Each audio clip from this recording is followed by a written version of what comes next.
Honorable members, we have prayed already earlier in the morning. So we prayed for the whole day, and the afternoon is covered.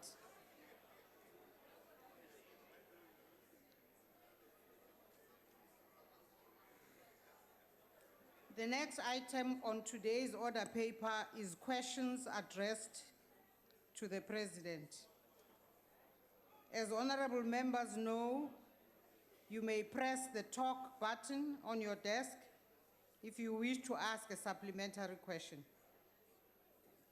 The first question has been asked by the Honorable Joan Fabs. The Honorable the President. Honorable Speaker, Honorable Shope. I rise under Rule 58.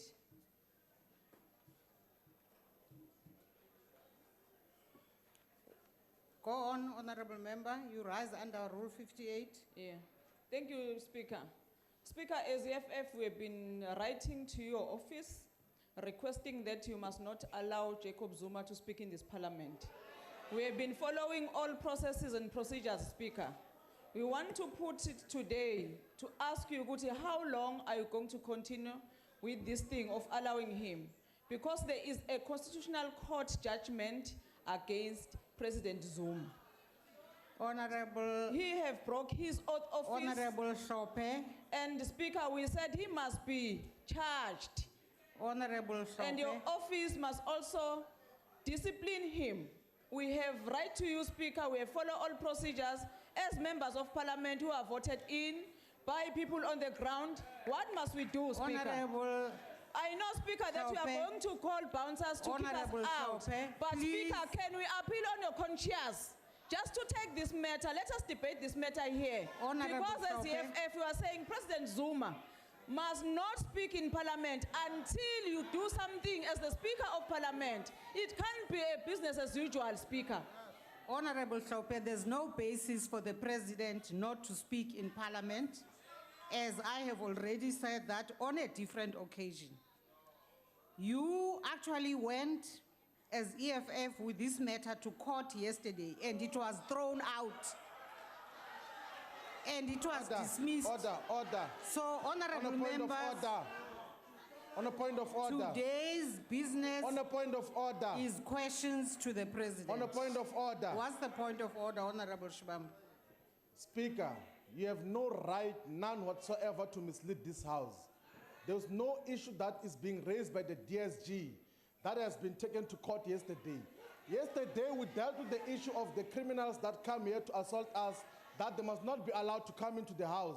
There was no issue and no reference to the issue of Jacob Zuma not speaking here. He must not speak here because when he continues to speak here, he's undermining the Constitution. So please do not mislead the House. We must never allow this man to speak Honorable here. Shibambu, there is no basis on which the President is not allowed to speak in Parliament. That is the point I am making. And I am saying that we are going to proceed with question number 7. Ngiyabonga. Mina lana ebengifuna ukukuzwa lana njengosihlalo wethu la ngaphambili. Mama uKhawula bengingakakuvumeli ukuthi ukhulume. Uzongivumela? Angizange ukuvumele bungakaze ukusho ukuthi ufuna ukukhuluma. Okay, ngiyaxolisa ke. Umthetho. Okay, mina eqinisweni ngifuna ukusho iqiniso nje. Angisayifuna ukuyikhuluma indaba yemthetho ngoba imithetho la eSouth Africa kwabanye iyabavuna kwabanye ayibavuni. Mina ngikhumbula imhlonishwa lapho ngaphambili umuntu enecala ngisho esontweni umfundisi mayisapenywa uyakhishwa onjani noma ngamele uzotshengisana isithombe emphakathini akaphume kungene omunye lapha kusinawo president lathi Ukhawula. And all other honorable members that came into the House to disrupt and to disturb the House. I appeal to you, honorable members, to allow the House to proceed. A nka bua le wena. Motlotlegi Musa Khotla, Honorable member, on Kgotlatshekelo what basis are you up on your feet and speaking to the on chair? order. Motlotlegi Musa Honorable, Khotla. I didn't allow you to stand. Kgotlatshekelo e kgolo mo South Africa. E Honorable buile ka Mokause. motlhala o mo presidente wa naga yo lo mmitang Honorable gore ke mo Mokause. presidente. A senyeditseng naga ya South Africa ka teng. A wa re tswelele re mo retse. Re ntse re itse gore o utswile madi a setšhaba. Re ntse re itse gore o irileng mo South Africa.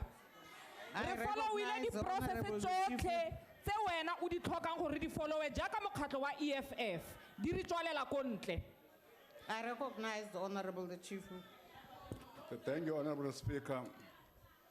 Honorable Speaker, the rules of this House have determined that once a quarter the President comes to this House to answer questions.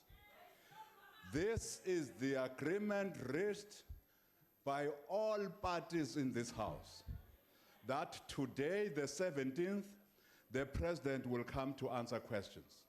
Therefore, any of these issues that are being raised by the economic On a point of order. fighters is not in terms of the rules. In fact, it is showing disrespect to On the a point rules of of order, this Speaker. House. Also, as decided, Speaker, by the programming committee of this parliament. This program committee has scheduled that the President will answer questions today. Thank you, Honorable Speaker. That point Honorable of Speaker. order by the Honorable the Chief Whip is sustained. Honorable The EFF Speaker. sits in the National Honorable Speaker. Assembly Program Committee, which has adopted the program according to which today we are taking questions to the President. Honorable Speaker. Honorable Julius Malema, please do not get up and call the Speaker in the middle of me making a statement in the House. Point taken. But Honorable Malema, please take your seat. Will I be recognized? Take your seat, Honorable Malema. I'm asking you to recognize me. To recognize you on what point? But you just recognized Jackson. Take a seat. Then tell me where. He was sitting But when I under recognized which rule him. were you recognizing him? Honorable Malema, take your seat.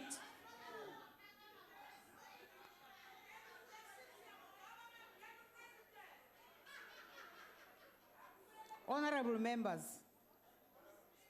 I have a duty, honorable members, to ensure that this program of this afternoon, as agreed by the program committee, shall proceed according to what we have agreed as honorable members of this House. And the rules and orders of the House are going to be respected to make sure that we have smooth proceedings this afternoon. Anyone who breaks the rules must then allow us to deal with them according to the rules.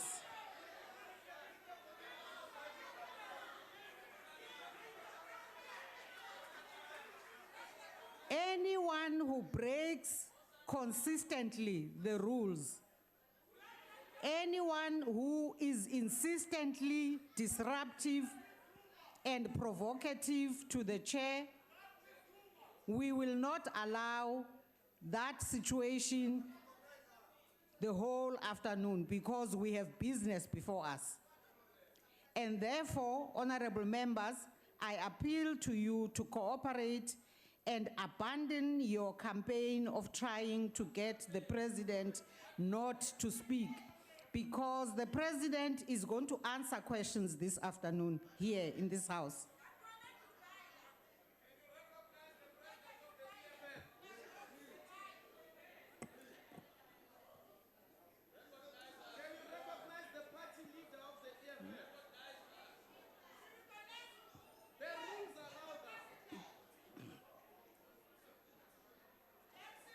All of you have your hands up.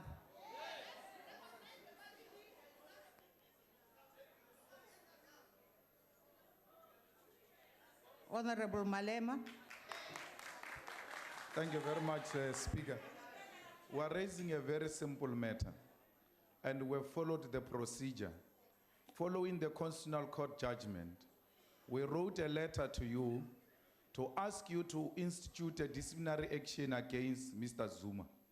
Till today, you have not done anything. And our problem is that the Constitutional Court ruling is going to be treated the same way you treated Public Protector's findings. And that will result in rendering that Constitutional Court redundant. And all of us sitting here, we will be party to rendering the Constitutional Court useless by allowing the President to continue business as usual, even when there is a Constitutional Court ruling. It is unfair, it is unacceptable that this Parliament does not see anything wrong, that even when the Constitutional Court has made serious findings against Mr. Zuma, there is nothing happening. No one has been disciplined, no one has been fired. Today, it must be business as usual. It's unacceptable, Honorable Speaker. It is on the basis of that we are asking you and asking this House not to allow the President to speak here up until there is a process to rehabilitate him. There must be a rehabilitation process which Zuma is subjected to.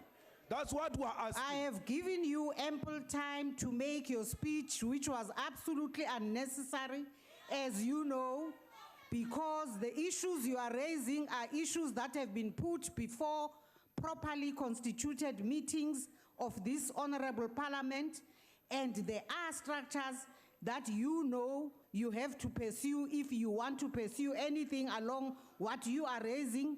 I have written to you, Honorable Malema, and explained what I'm saying right now. And I am not allowing you to make another speech this afternoon. I am now proceeding with the business of this House. Speaker. I am not allowing any more points from those benches, honorable members. Speaker, Honorable members. Be disciplined. Honorable members, take your seats. Be disciplined. You must be disciplined. Take your seats, honorable members. You must be disciplined. You ask us to stick by the rules, Mario. You don't stick by the rules. We said the rules are applicable today. No. Allow our members to speak.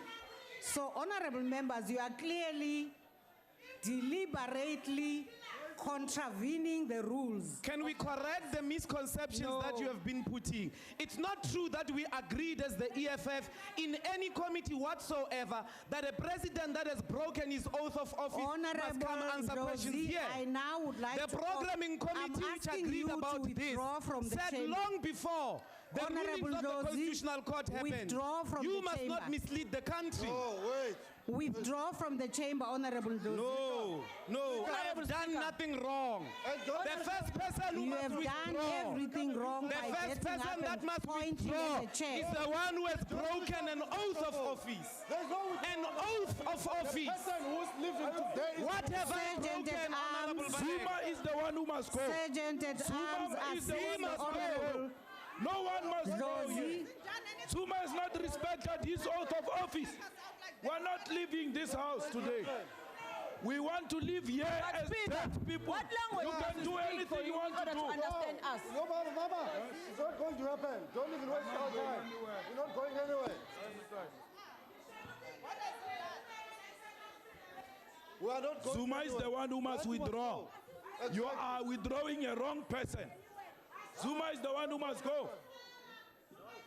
The Sergeant at Arms must go and tell Zuma to go now. Sergeant of Arms tells Zuma to go. Chairperson. Sergeant of Arms tells Zuma to leave. Chairperson. Chairperson. That criminal must go. Zuma. The one that lives here. This is our parliament. Point of order, Speaker. Point of order, Speaker. Point of order, Speaker. Honorable Can you see? Person who must leave this house is Zuma. You can kill us the way you Honorable want to do it. Johnson. We are not scared of anything. come and kill us here today with Honorable your bounties. Johnson, do you have a point of order? On a point of order, Chairperson. Yes, Honorable Johnson. Is it parliamentary for a young person to call? There is no young person here. There's no young person here. You failed. There's You no failed young in your person political here. career. honorable You failed in your members. political career. You are You out say No of young better person here here. when- Just sit down and We're enjoy not your like kids, salary. we're not, man. Sit Sit down down. and enjoy your salary. Enjoy your salary. Supporting illegal Honorable activities. members, Just There's sit down. nothing you can do. honorable backbencher. members, There's for the nothing you sake can of do. the House, Just I be a want to backbencher read there. Big the backbencher. Backbencher, Under a sit roof. there. Sit there. You want to Keep quiet. I want know to young people read here. Rule 51. Just sit down. See, people who are not interested. It We're also going says, to read you Rule 50. We are not interested on anything. if the presiding officer is of the You are paid to opinion sit there at the bench that a too, member in is a bench without deliberately pedestals. contravening a provision of these rules, What provision? Zuma Or is the that one who a must member- withdraw from provision? this house. You are He not is so respecting those incompetent provisions. of us. Zuma Of- must go. You are or not is respecting those disregarding the provisions. authority of the chair, or that a member's conduct is grossly disorderly, Read 51 he together or with she 52. may order the member to withdraw immediately from the chamber Which one? for the remainder Peter, we are so of the impatient about day's us. Why sitting. don't you listen to us and Zuma engage? has Therefore- agreed that he deliberately broke the constitution I call and even upon Honorable apologized. Sope, It's an admission. To do what? Honorable Low, To do what? Honorable Shibambu, What's your problem? Honorable Malema, Honorable What Mete, did I do? Tell me my problem. Honorable Don't Matias, address me as a group. Tell me Honorable my problem. What Paulsen. did I do? Yeah.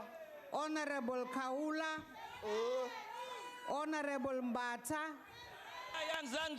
Honorable Mukause. Speaker, what did I do? Why are you calling out my Zuma name is here? the one All who these must withdraw honorable from this members house. must Zuma must withdraw go. from the Zuma chamber. must go. Forget to ask Zuma on that list. to Honorable go. members, withdraw from the House. I now call upon the Parliamentary Protection Services to assist. In addition to those members, Honorable Mashabela, Honorable Sonti, Honorable Muteka, Honorable Machobeni, Honorable Ntobongwana, Honorable Matluku, Honorable Mhlongo, Hey, Kediten. Honorable Ketabahle, Honorable Khaula, Honorable Dlamini, Honorable Koza, and Honorable Mulaudzi.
Honorable members, order.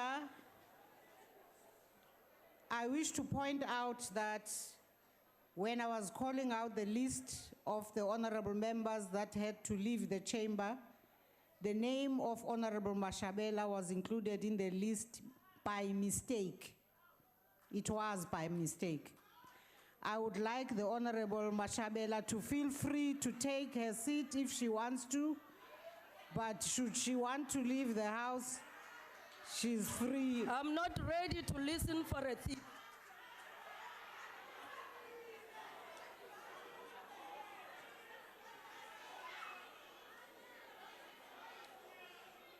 Order, honorable members, can we go back to the order paper? Point of order, Chair. Who's calling on a point of order? Yes, Honorable Filtani. Thank you, Chair. I think Parliament has a duty to find a better way of managing this kind of situation. It may be cool for ANC Honorable people Filtani, at this point in time to calm me I down. appreciate that you might want to raise an important matter, but I think let's not now delay the that's business not a- of the that- House any further. That issue can still be raised in a different meeting, not this one, Honorable Filtani. That's all I wanted to say, Chair. I'm not opening up anything. That's all I wanted to say. Okay, There thank must you be a very better much. way of dealing with this situation. Thank you. Thank you very much. Madam Speaker. Honorable Steenhuisen. Madam Speaker, I have raised this matter in a different forum and I would like to address you on it because I Which believe one? it's important. Which I point? have repeatedly asked about uniforms and badges for the members of the Parliamentary Protection Services who come into this chamber. Yes. I'm appalled that it's taken 4 months since I originally raised this at the POA. Not a single one of these people in a proper uniform or identifiable. And I want to place it on record that we will take whatever steps are necessary to prevent them from coming to this house, that the Secretary doesn't get his act together and get those name badges so that we can identify those members. I don't know why he's sitting on his hands, but it's an indictment on him that they are in the chamber today without a name badge. Thank you, Honorable Steenhuisen. Your point is taken, and we have indeed raised the matter with the Secretary, and I will personally follow it up with the Secretary. Okay, honorable members, I had already said that the first question has been asked by the Honorable Fabs, and I now finally call upon the Honorable the President.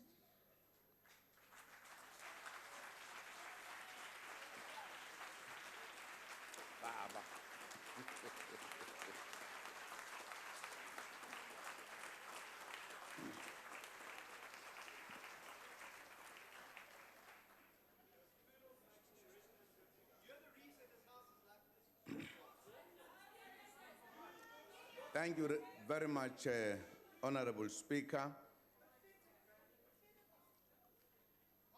Operation Pakisa is aimed at enabling us to fast-track the delivery of national priorities contained in the National Development Plan 2030.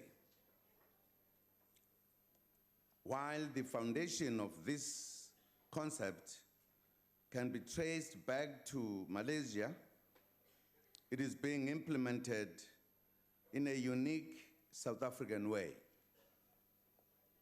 Operation Pakisa has worked very well in South Africa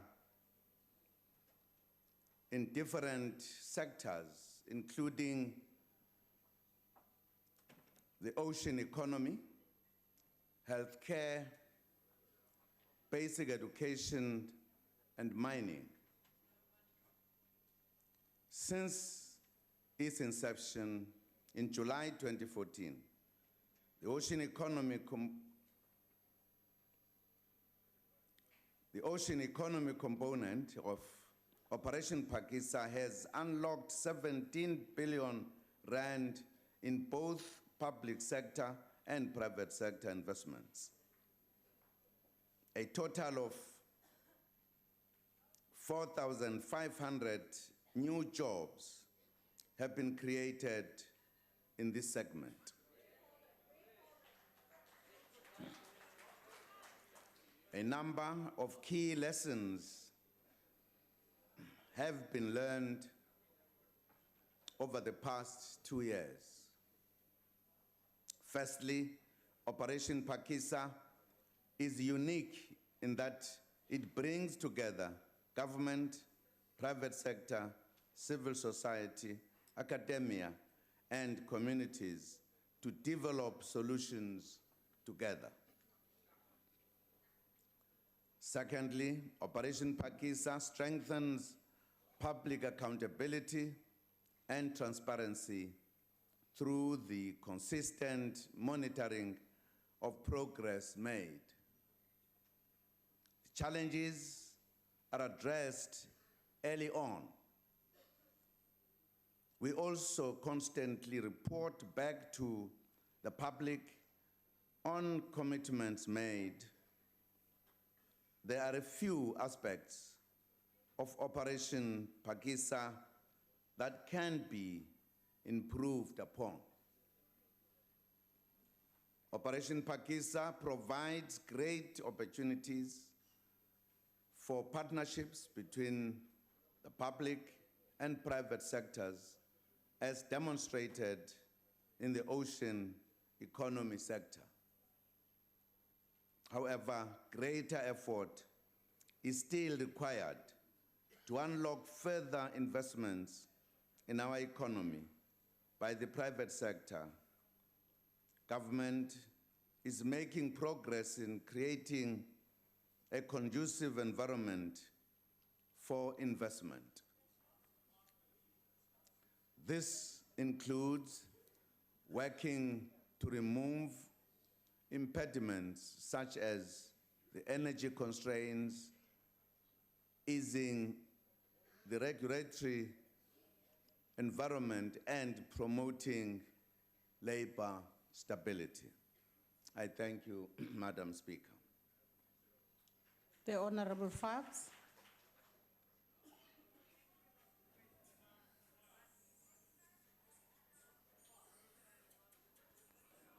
Thank you, Mr. President. But please also tell South Africans the extent of foreign and domestic investment that Operation Pakisa has attracted and is attracting. Tell us about the empowerment opportunities it has created and the support for supplier development to increase black participation, especially manufacturers. Are there specific industrial subsectors where Operation Pakisa is deepening industrialization, product localization, and job creation? Finally, Mr. President, there's also a need for increased participation by the black people in the mining and manufacturing beneficiation value chain in the decision-making processes of Pakisa. I thank you. The Honorable the President. Thank you, Madam Speaker. Yes, as I've indicated, Operation Pakisa is inclusive. As I've said, all the sectors that relate to economic activities are participating. We were in Nelson Mandela Metro recently, where we dealt with the launch of the Operation Pakisa, where all sectors were there. It's very inclusive, but it is also emphasizing on local products. For an example, there are boats that are being built as a result of Operation Pakisa, some of which are being ordered and sold in the continent of Africa. And those who are working on it indicated that more than 90% of the material that build the boats come from South Africa, nowhere else. And that indicates the change that Operation Pakisa is bringing. We saw young black professionals who are leading that process, who are in charge in many ways. We saw women who are participating in highly professional kind of jobs that they are doing. So it is delivering on what we wanted it to deliver. And the investment that I talked about is, in fact, enabling the ocean's economy to become one of the most bigger contributor to our economy as we'll be growing in different places. We were able to indicate the plan that is ongoing in terms of building new harbors and refurbishing some and extending some that have been smaller. So that is the issue of expanding and industrialization. So it is achieving that goal. Thank you. The Honorable Esther Reason.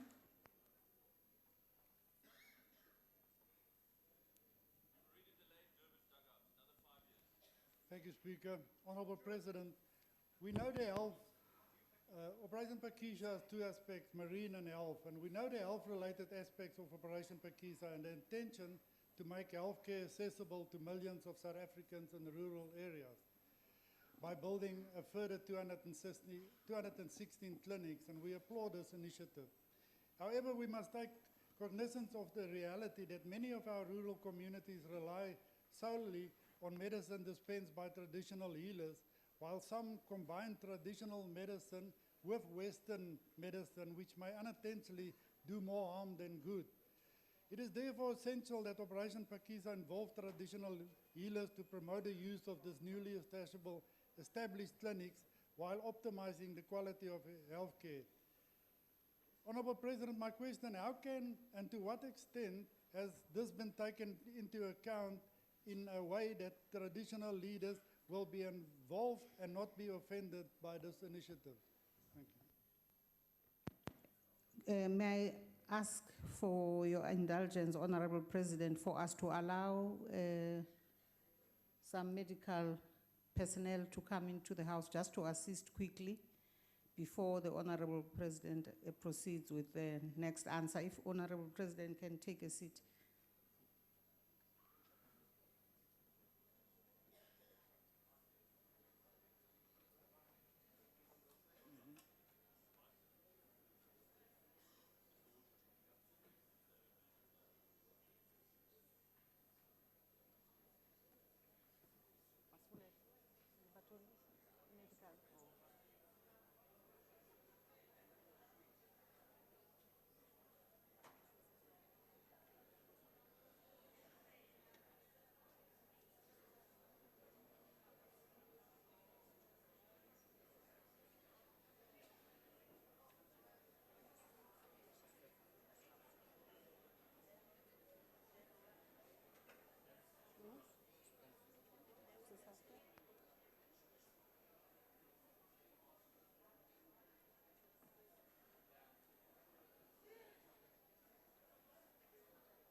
Honorable members, I have requests here to perhaps suspend so we can allow you to stretch your bodies, but don't leave the chamber.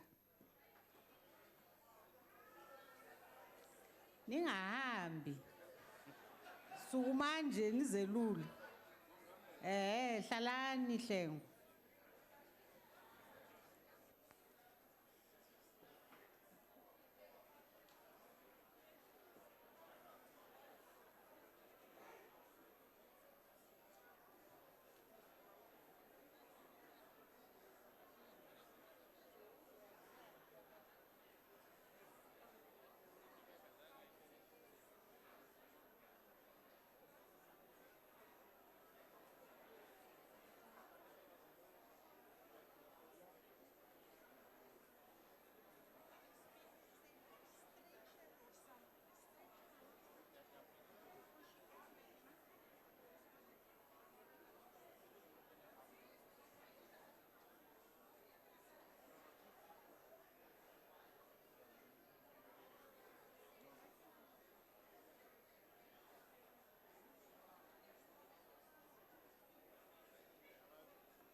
Order, honorable members, the stretcher has come. The honorable member is safe. I think at this point we can come back, settle down and proceed. Thank you very much for your understanding.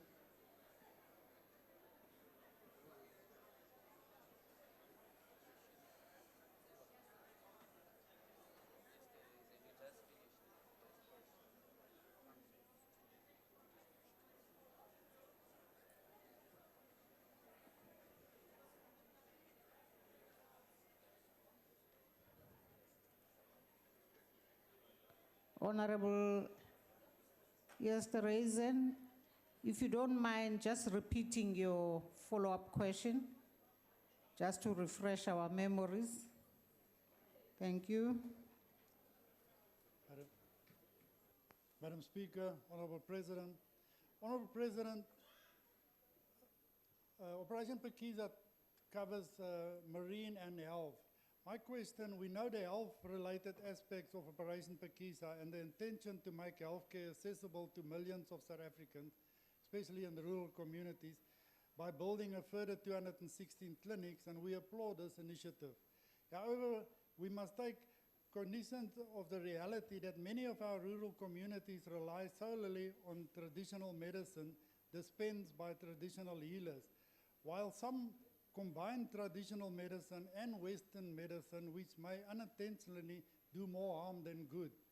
It is therefore essential that Operation Pekiza involve traditional healers to promote the use of newly established clinics while optimizing the quality of healthcare to the people for all to enjoy. Honorable President, my question is how can and to what extent has this been taken into account in a way that traditional leaders will be involved and not be offended by this initiative? Thank you, Madam. Honorable the President. Thank you, Honorable Speaker.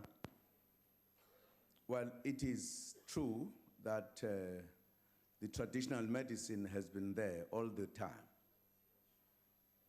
And those who know it, they have used it historically. But of course, given the development in the Western medicine and the fact that many people believe in both, government has taken initiatives to increase the level of research on the specific traditional medicines. Those processes are on to try to bring harmony between the two, also to try to prove some of them scientifically, and see how these two could be utilized with the kind of research that will indeed satisfy that indeed the research says this particular medicine, this is what it could cure, and in what quantity or whatever. So that process is on.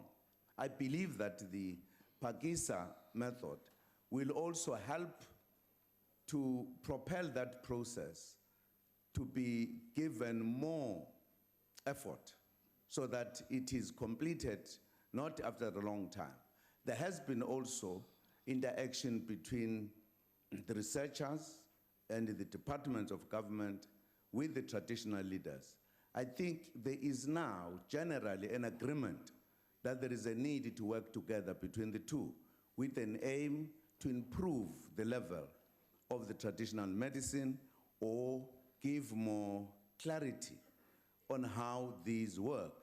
In other words, to be properly recorded and with proper instructions, with proper quantities, etc. Those are matters that are being attended to. Thank you. The Honorable Mainir. Thank you, Speaker. I'm sure that I speak for everybody in the House when I say that we wish the Honourable Member a speedy recovery. It was only a couple of hours ago that she was giving me a flea in my ear in the Standing Committee on Finance. Speaker, or Mr. President, of course you're right. Your economic policy is unique. In fact, it is so unique, it doesn't work. You have to accept that your economic policy, including the NDP and the 9-point plan and Operation Pakisa mentioned in your question, does not work. And the evidence for that is the staggering level of unemployment in South Africa, where 8.9 million people do not have jobs or have given up looking for jobs. And so do you agree that it's now time to implement the structural reforms necessary to boost economic growth and to create jobs in South Africa as recommended by the IMF? Or do you share the view of many of your close cabinet colleagues that the IMF is part of a campaign to destabilize and undermine developing countries like Brazil, Russia, and South Africa? The Honorable the President. Thank you, Honorable Speaker. Well, the Honorable Member, I'm sure, brings together a number of issues that might need a lot of discussion. IMF has a history in this globe. We know exactly how it has been operating, and I don't think we want to get into that debate. But I would want to get into the point of the unemployment. The general point, unemployment is a problem globally. It's not a South African problem only. I will tell you, it's a global problem. It is wrong to project it as a South African problem only. Secondly, the issue of unemployment in South Africa, that it is the manner in which it is because of the political, historic problems of South Africa. Part of the people who are part of the unemployed are in fact unemployable because the apartheid system deliberately did not allow the majority of this country to be skilled so that they are ready to work, they are ready to create jobs. That is the problem we are faced with. There are people today who are not even able to look for a job, given the development of technology. That is the problem of the fact that they were not skilled. That is why South Africa looks like it is more exaggerated in other places. It's a fact of history, it's a political decision that was taken by the system, racially saying other people who were not white, they were not allowed to be given education or to be skilled. They are in abundance. We are addressing the problem of the past, problem of apartheid. That is the problem. That's what it is. Thank you, Madam Speaker. The Honorable Sheikh Imam. Thank you, Honorable Speaker. Mr. President, Operation Pakisa was launched to address the poverty and inequality. However, the gap in South Africa between the rich and the poor is widening. Could you, Mr. President, tell us what plan you have to try and bridge this gap and give more to the poor? Thank you. The Honorable the President. Honorable Speaker, our policies, our programs address that issue directly. As I was indicating, the Operation Pakisa, for an example, is very inclusive. From the planning stage and at the implementation stage, everyone is there. The issue of inequality, again, is a historic problem in the country, different from other countries. We are dealing with people that one of the leaders of the ANC one day said the kind of law that was made, the Land Act, made the indigenous people to be worse than the slaves. So what do we expect in a young democracy that we are trying to address that problem of many years ago? So the gap is big, but we have all that it takes to work towards closing the gap. Our programs, our policies address that issue. That's why we have policies that are pro-poor, pro-the working people. Thank you, Madam Speaker. We now come to question number 8, asked by the Honorable Reverend Mishwe. Honorable President. Thank you, Madam Speaker. I have full confidence in the judicial system of the country. The statement made must be understood in the context of the judicial independence and also access to justice for all, irrespective of race, gender, class, or financial means. According to the Constitution, courts are independent and are subject only to the Constitution of the law, which they must apply impartially and without fear, favor, or prejudice. During the debate of the opening address to the National House of Traditional Leaders, members deliberated about land restitution and the role that traditional leaders should play in this regard. In my address, I encouraged traditional leaders to fully participate in discussions on land restitution, considering that they lead communities whose livelihood largely depends on working the land. Secondly, I suggested that whatever decision or mode of engagement they choose to embark upon will have to be within the framework of the Constitution and the law. Thirdly, I proposed that it may be important for traditional leaders to seek good legal representation because the issue of land reform is complex and fundamental. Because litigation is expensive, they should pool resources so that they can afford good legal representatives and deal with this historical injustice. Importantly, as government, we take the question of providing good legal aid seriously to our people, which is why we are working to improve the functioning of the Legal Aid Board, whose budget has also been increased. We are also building more courts so that the poor do not have to travel long distances to obtain justice. For an example, Limpopo now has a high court for the first time ever.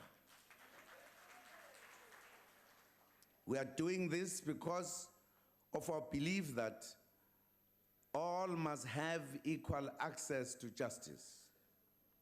Poverty must not mean lack of justice for the poor. I do not think that any of this undermines the Constitution and the rule of law. On the contrary, it affirms both. I thank you, Madam Speaker.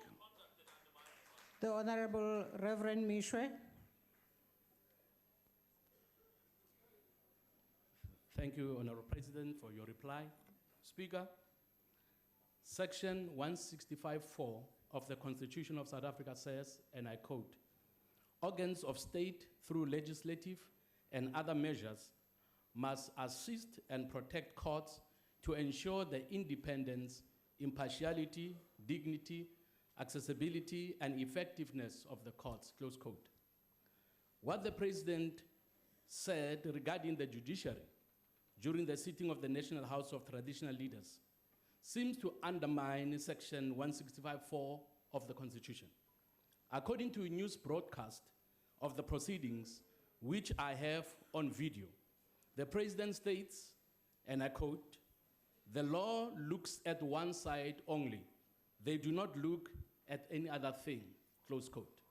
This seems to imply that the law is partial to some degree and therefore cannot be trusted. Does the President agree that this statement is a breach of the Constitution? If he does not, how does his statement protect the dignity and impartiality of the courts in the light of Section 165.4 of the Constitution? Thank you.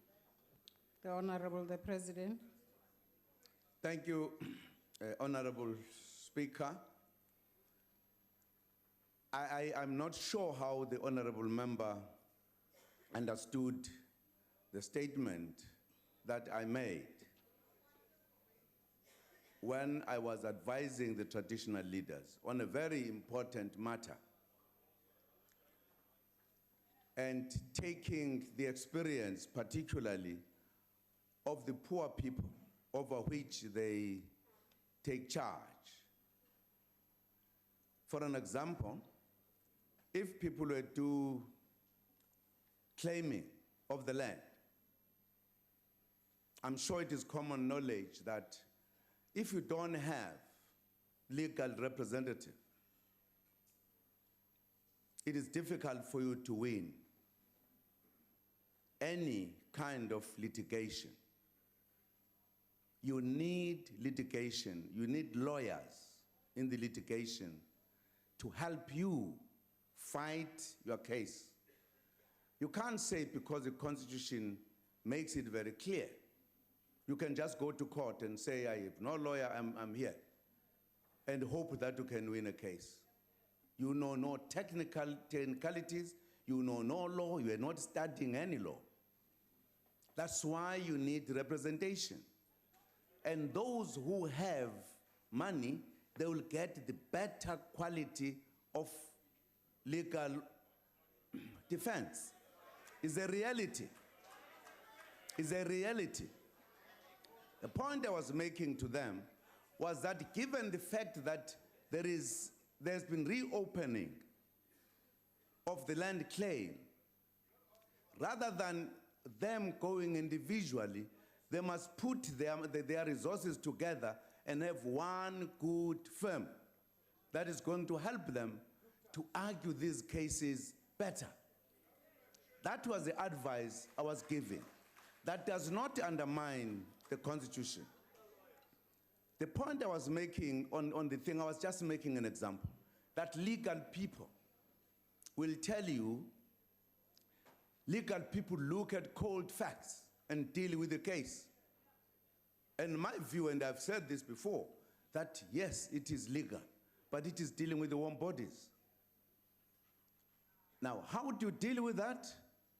You can then interpret it in your own way. It's just a fact.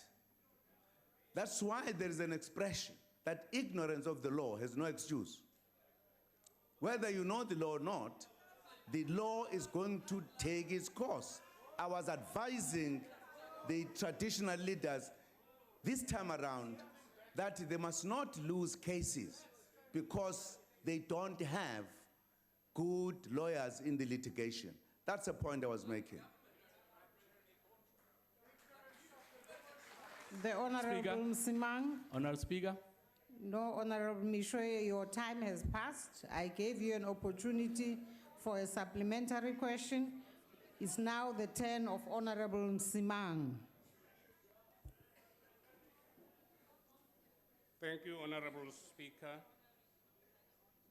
Honorable President, having heard you outline your interaction with the traditional leaders, I would now like to focus on that aspect of the question which seems to question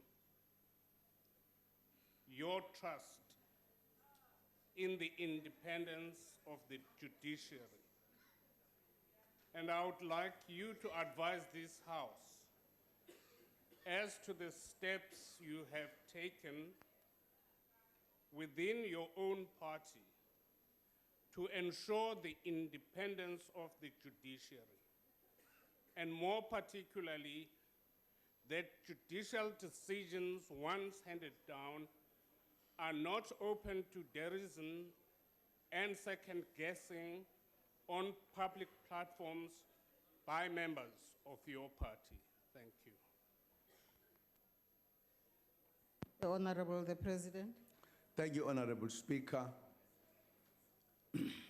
Firstly, I trust the judiciary. And my party trusts the judiciary.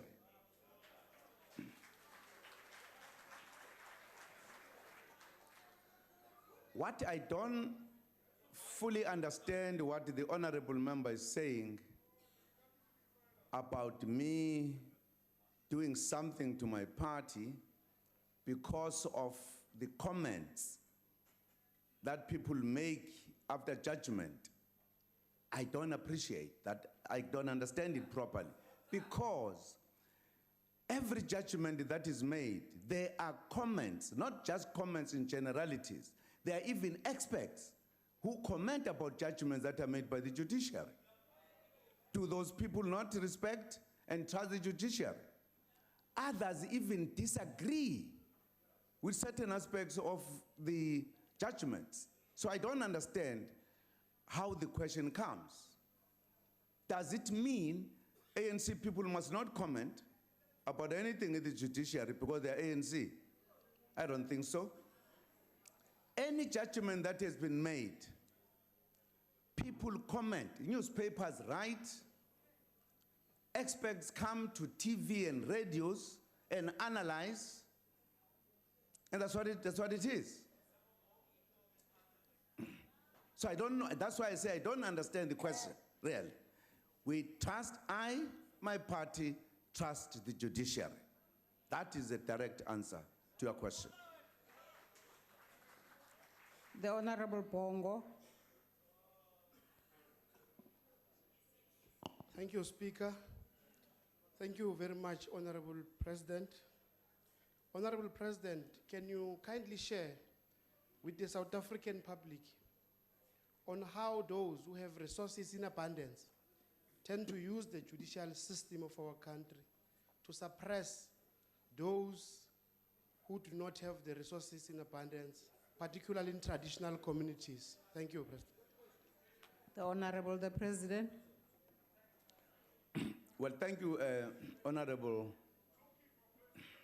Speaker, I think it is a well-known fact that people who don't have the resources, some of them stay in prison for a long time because they just don't have bail to bail themselves out. And there are many, it's a well-known fact. Even at times, even if the case is not very heavy. But those who have the means are able to deal with the matter of the bail immediately. Insofar as whether the ones who have the means suppress the others, unless you define in what way, because it is only if you are talking about people going to the case, one having the resources to have the best lawyers, one having none. It is the system rather than individuals doing so, which means those who have the means, if they've got any quarrel that leads to litigation, certainly they have upper hand, where they get the best lawyers and they can do more. But insofar as general life, in terms of law and those who get arrested, certainly there are many up to this day who are in prison. Perhaps they did not even have just 1,000 rand to bail themselves out. In other words, the system itself does not say because you don't have the money. Sorry, because you are poor. You stay in prison. And that's the point I was making earlier. That if you don't have anything, no matter what are your circumstances, you have to follow the law. The law cuts whether there is a bone or no bone. It is the law that we respect. Thank you, Honorable Speaker. The Honorable Breitenbach. Thank you, Madam Speaker. Mr. President, you continue to undermine the authority of the judiciary by making contentious statements such as those that have been referred to already. After giving the Chief Justice an undertaking that you would stop doing so, will you desist and will you apologize to the judiciary? I'm not sure whether I heard the question properly. Honorable Breitenbach, do you mind repeating the question? Not at all. Mr. President, you continue to undermine the authority of the judiciary by making contentious statements, such as those that have been referred to this afternoon. After giving the Chief Justice an undertaking that you would stop doing so, will you desist and will you apologize to the judiciary? Honorable the President. I'm not sure whether I understand the question now, but I don't understand why it is, as I've just answered the question. Now, if I had not answered the question which the honorable member is referring to, which I've just explained, and I don't know what is it that I must apologize to the Chief Justice about. I really don't understand, Honorable Speaker. Thank you. Madam Speaker. Yes, Honorable Steenhuisen. Madam Speaker, the rules allow MPs to have their questions answered. The Honourable Breitenbach's question, with respect, was different. You see what happens when you actually abide by the rules. This is how the ANC behaves. Honourable members, please allow Honourable Steenhuisen to finish his issue. What is the matter, Honourable? He may have answered the Honourable Meshwe's question. The truth of the matter is the Honourable Breitenbach is referring to a different undertaking to the head of the judiciary in South Africa, which he said he would stop undermining the judiciary, and whether he was prepared to apologize. He can't say that he doesn't have to answer the question. He does. It's got nothing to do with the previous question. Sure, Honourable Steenhuisen, the President has said he has understood the question when Honourable Breitenbach repeated it. However, he is not in a position to answer the way you might want him to answer. So I think let's just accept that. Madam Speaker. Honourable Steenhuisen, please, let's not have an engagement on the matter. Madam Speaker, I don't want to have an engagement with you. I just want my members to get their questions answered. We've been He has answered, Honourable Steenhuisen. He has not answered, No, Honourable Steenhuisen. Madam Speaker, Honourable Steenhuisen, we've had this engagement before, and we've said that when a member of the executive answers but does not answer in the manner you would like them to answer, they've answered nonetheless, and there's nothing we can do about the content and the fact that you are not satisfied. And therefore, I appeal to you, Honorable Madam Speaker, Steenhuisen, we'd be happy to with take any your content. seat. He's refusing to answer the question at all. This Honourable- is precisely why the Constitutional Court criticized this House, because we're not Honourable holding him Steenhuisen, accountable. Please, let's pass on to question number 9.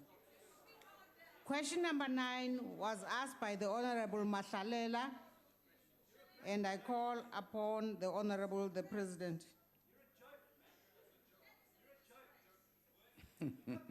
You must laugh if I'm a joke. Why don't you laugh?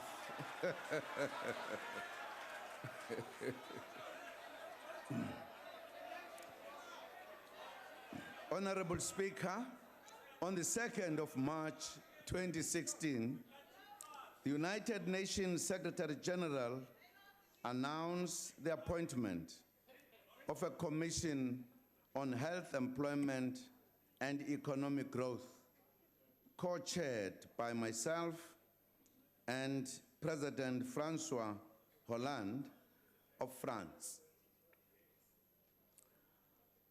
The Sustainable Development Goals set an ambitious agenda to improve the lives of all, including through improved health and prosperity. Continuous outbreaks of diseases have confirmed the urgent need to build strong health systems and to strengthen our global health security. At the heart of the work of this commission are our health workers and employment in the health sector. The global economy is projected to create around 40 million new health sector jobs by 2030, mostly in the developed and developing world, or what is called middle and higher income countries. Yet, despite this anticipated growth in jobs, there will be a projected shortage of 18 million health workers for the developing countries in particular.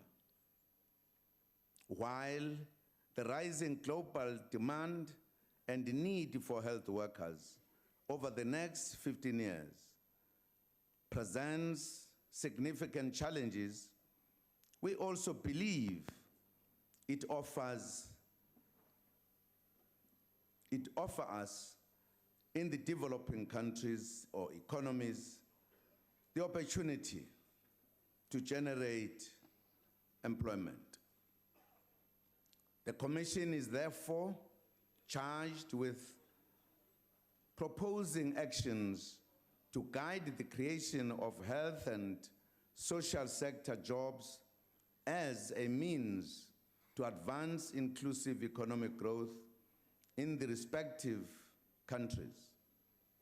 We will be engaging differently at different sectors of our communities through the Commission to ensure that there are investments in health employment that would generate benefits.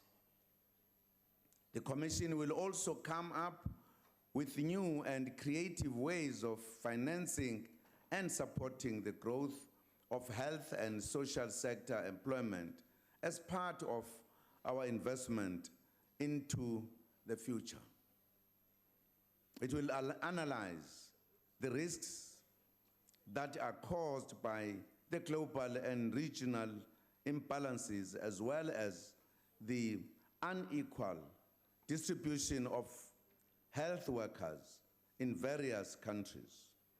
For an example, many South African health workers, including nurses and doctors, work abroad, which has a negative impact in our own health facilities. The Commission will also look for and secure the political commitment from governments in the UN member states for the implementation of proposals. I thank you, Madam Speaker. The Honorable Mahlalela. Angibonge Somlongo. Ngibonge nanguMongameli ngempendulo la nikete yona. Angithi Mongameli, taking into consideration that the Commission is expected to cover a wide range of issues such as the universal health care, the creation of decent jobs, as well as the inclusive and transformative economy growth. How will the composition of the commissioners be structured, taking into consideration this massive work that is supposed to undertake? And taking into consideration, as you have said, President, that there is a projected shortages of 18 million health workers in low and lower middle income countries. How does the Commission intends to address the global shortfall of trained health workers, as well as the brain drain that we have just reflected in the low and lower income countries, so that we avoid a situation where there is this huge mobility of health workers from lower income countries to higher income countries? Thanks very much. The Honorable the President. Thank you, Honorable Speaker. In its very first meeting, the Commission in France addressed that issue very extensively, particularly given the lopsided nature of development and health facilities globally, and of course, the global economy. And it has taken a decision to look into that issue very strongly. How do we reverse the question of the skills that are developed by the developing countries, but they end up serving the developed countries? Secondly, for the Commission to be able to deal with the global issue, global situation equally, there are a number of experts in health in different sectors that are part of the Commission. So the Commission is well balanced in terms of those who are commissioners and those who are resources for the Commission itself. They come from all regions of the world. So there will be no region that will never be looked at by experts, and therefore work out to find solutions to what needs to be done, and look at what is it that can be done to create jobs in this sector. And if we do so, how do we balance it between the developed and the developing world? There will be a report back in September in the United Nations, wherein the Commission will be reporting, and it has experts who lead the reporting in specific areas that they are doing research on, and many of them have a greater understanding of the global situation. Others emphasize more on the regions on which they've done work. We saw them at work in our first meeting. Many of them presented reports and proposals that indeed covered the globe. So I think as the Commission works further, it will be able to address those issues. I'm sure some of them would not be a short time kind of solutions. It will be solutions that will take time, but the solutions that are aiming at bringing the balance between the two different kind of situations of the developed and underdeveloped countries, and how we reverse the brain drain, so to speak, in the developing countries that need these skills so much. Thank you, Madam Speaker. The Honorable James. Madam Speaker, I'm stunned by the fact that the Honorable President failed to mention the most important driver of health employment on the African continent, which results from an agreement signed between the African Union and the Atlanta-based Center for Disease Control. to establish something called an African Center for Disease Control. It is breathtaking that as co-chair of a Health Employment Commission, the President doesn't mention the most fundamentally important driver of health employment on the continent that has resulted after the Ebola crisis of West Africa.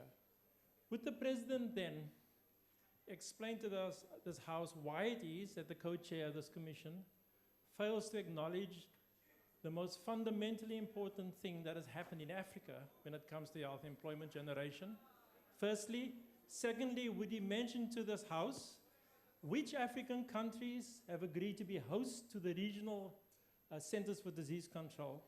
And finally, would the President please confirm in this House that this government will invest in our medical schools and not in Cuba for the training of health professionals to staff the centers for disease control in Africa?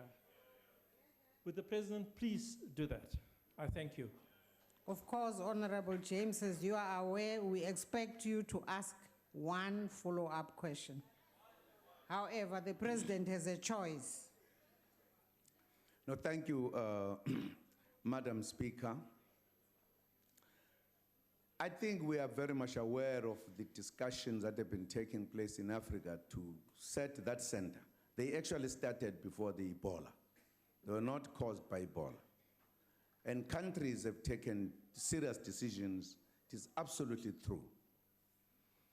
The question that I was answering was not about what is happening in the continent of Africa. So I don't understand why the honorable member says I failed to raise the issue of Africa. We're dealing with the global issues, which people were commenting on different kind of things. I was responding to the issue raised. It was not necessarily saying Africa, as I understood the question. Therefore, you have to deal with Africa. Otherwise, I would have dealt with Asia, I would have dealt with the Americas, I would have dealt with all the regions. I said almost every other region has a representative to deal with the matters. Insofar as us, on the matter of whether we are increasing the medical training, we are. We are actually developing more medical universities, which is an implementation of the approach that let us produce more doctors in particular. We are doing that. Of the new universities that we are establishing, which are 3, one of them is medical. So that issue is being attended to by this government. And we are participating in the continental coming together of pooling our knowledge and resources to address the diseases in the continent and coordinating it with the globe. Thank you, Madam Speaker. The Honorable Singh. Thank you very much, Honorable President. Firstly, I think you need to be complimented for having been chosen to co-chair this United Nations High-Level Commission on Health. Now, my question, Honorable President, relates to the influence that you'll have at the United Nations. And one understands that the job of this commission is to look at employment in the health sector. But I'm sure you could use your overall influence to influence other decisions that are taken at the United Nations. In particular, recently, after about 20 years, Honorable President, there was a special session which dealt with prohibitionist drug policies, despite a call for humane solutions. Now, Honorable President, I think you are aware that in 2014, Honorable Dr. Mario Ambrosini stood here in this House in response to the debate on your debate and made an impassioned plea for the use of alternative medication for palliative care for cancer patients. And in this regard, he mentioned cannabis oil and other products. Now, at the United Nations, we find that many Western countries and states in the United States have already legalized the use of cannabis oil and other products that are extracted from cannabis. Yet the United Nations is still backing prohibition of the use of these drugs. Now, Honorable President, my question is, can you give this House an assurance that South Africa will be a leader in medical innovation and that we will seriously consider the passage of this medical innovation bill, which will allow us to use products that will help millions of cancer sufferers in our country. Thank you. The Honorable President. Thank you, Honorable Speaker. Of course, the Honorable Member will recall that after the late Honorable Ambrosini's contribution, that matter was taken. I took it, for an example, to the department, and that matter has been looked at by the department. Certainly, if these issues arise, or this House, for an example, feel that matter needs to be raised there, I'm sure if this House feels that's what we need to do, certainly we'll do so. But if the matter is raised in the process of the work of the Commission, certainly we will do our best to make a contribution that must assist those who are in trouble in terms of, for an example, cancer, etc. What are the best medicines that are there? Of course, the issue of the late Honorable Ambrosini is a matter that needs research. And the researchers in our country will certainly empower me as I go there, what issue to raise, what issue need to be raised at the right time or whatever. I will always do so on behalf of the country. There's no doubt about it. But I have to be guided by medical research and the reports that are there and the innovation that is being done by South Africa. If yes, then I will certainly raise those issues to influence the situation. Thank you, Madam Speaker. The Honorable Sheikh Imam. Thank you, Honorable Speaker. Mr. President, let me congratulate you your appointment as the co-chair. You see, my colleagues don't like to hear that, so they don't like to hear success. Honorable President, we are aware that 18 million healthcare workers, that is what the shortage will be by 2013. We have a high unemployment rate in South Africa. Do you plan to put a process in place to train as many healthcare workers for the purpose of exporting our qualified healthcare workers?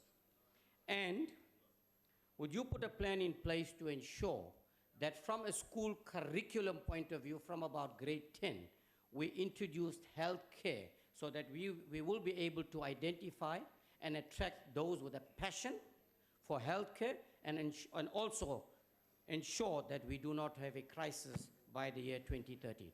Thank you. Honorable the President. Thank you, Honorable Speaker. The education system is actually being transformed. That includes how do we influence the students in terms of choosing the areas they want to go to. That is being done at a level of basic education so that by the time they reach tertiary, they know exactly where they need to go. But that's a process that is going together with the transformation of education and also bringing about quality to education, but also to ensure that children are helped to make those kind of choices.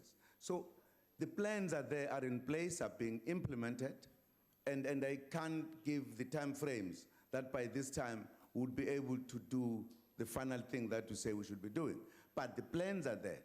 We have been saying in terms of education, we need, for an example, to emphasize on specific kind of education that is going to skill our youth so that they are able to work. That's why, for an example, we have created more colleges so that they don't just only go to universities, but they are also there to skill themselves in terms of the work that is needed by the economic activities. That's part of what we are doing. So the programs are there.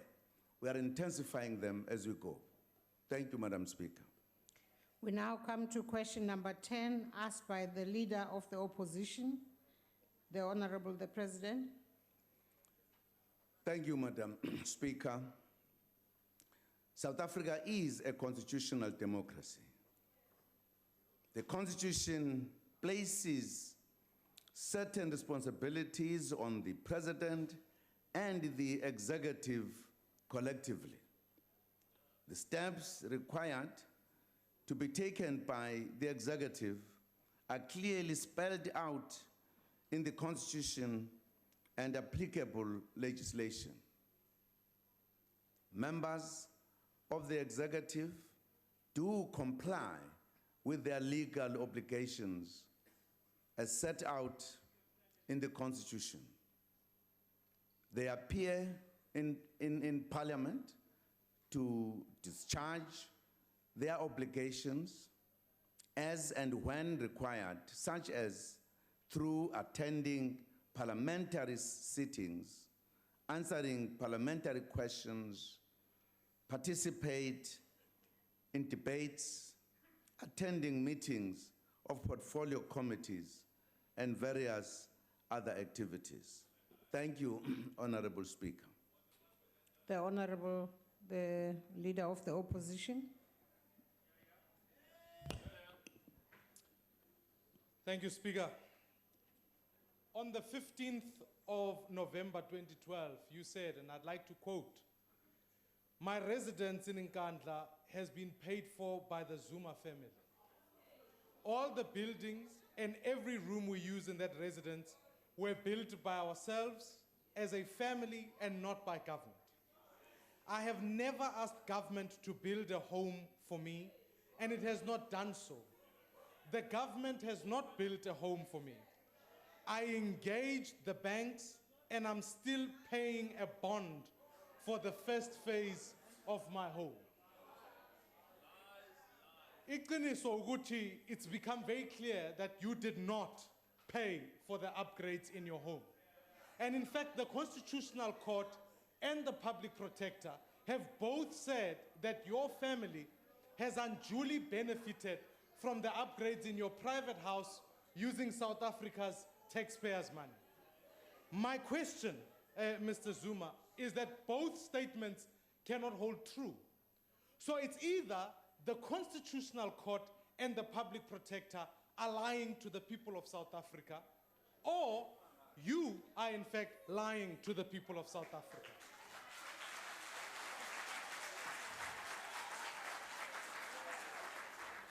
So what I would like to know is, if you can, before the people of South Africa, please clarify where the bond Order, is. Speaker.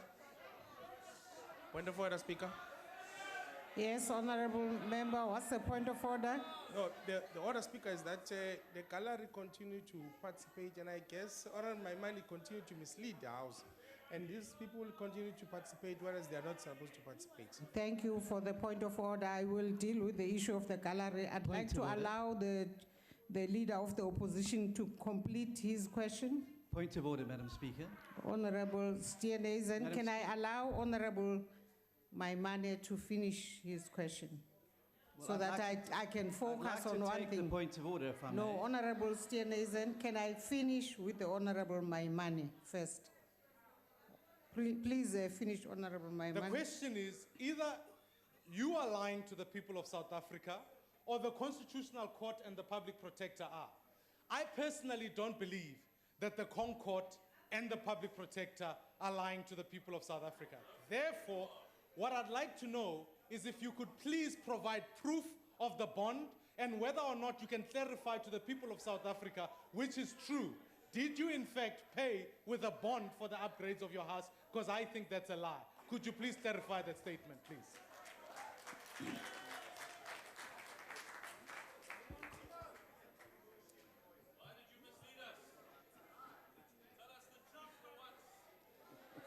Before I take the Honorable, the President, can I just make an appeal to the gallery? This is a matter that we appreciate. Maybe guests are here for the first time, but the rule is that our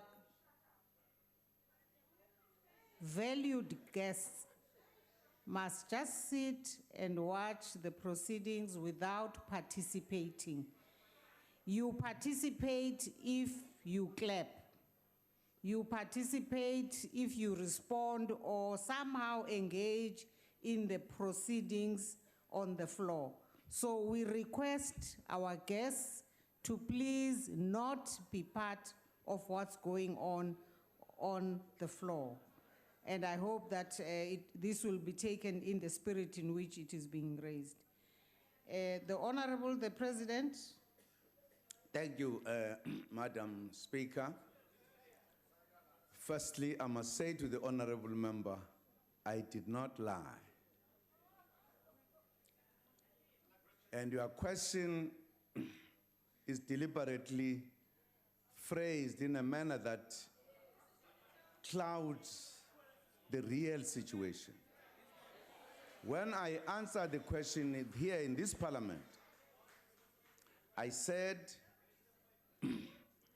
the family built our home, not government. I even said by the time the government came with its requirement, I started building or extending my home when I was a deputy president, not the president. No, lalela nguphendule.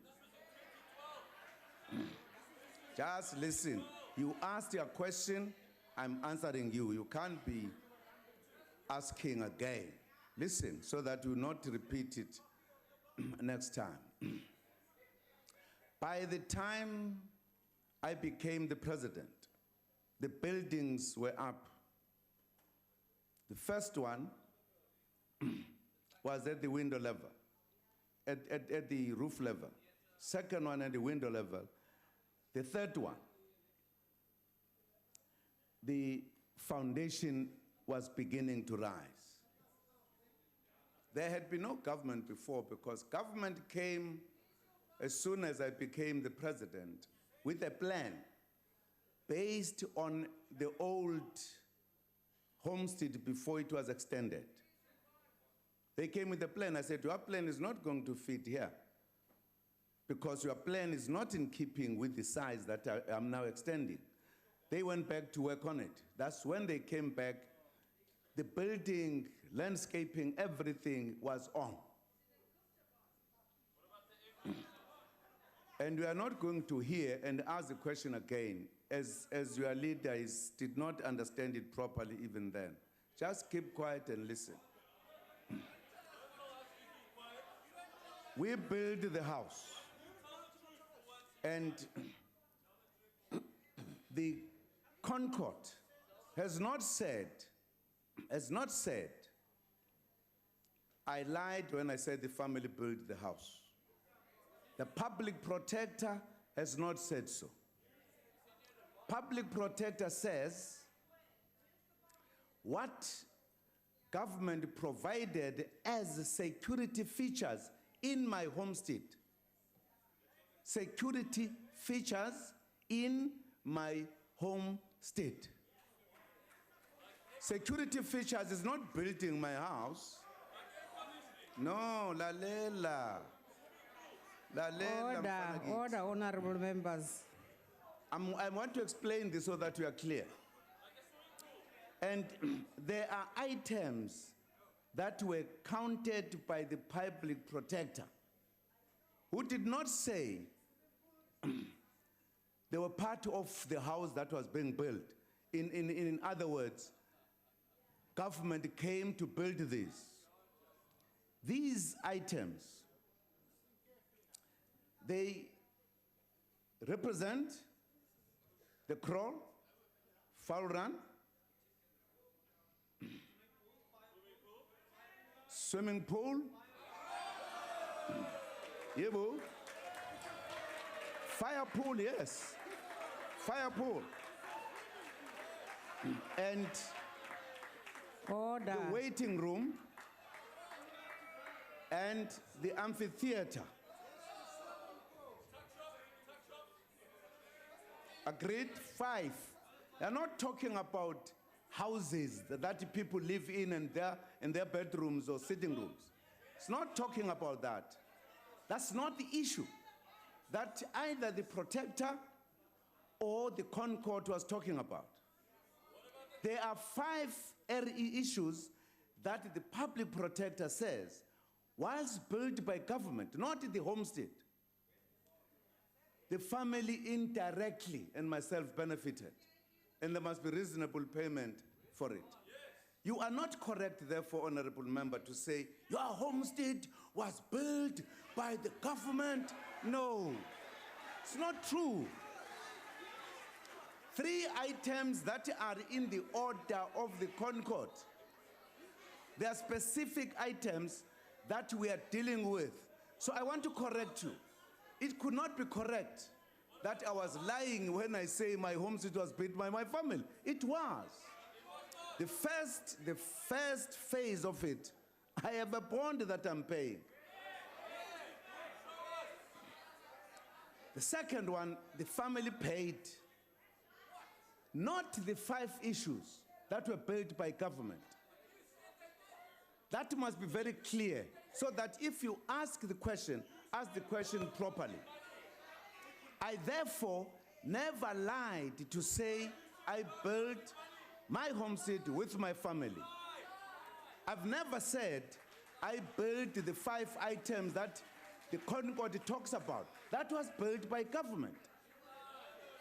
The Concord and the public protector says the family on what the government built indirectly benefited, and there must be a reasonable amount to be paid.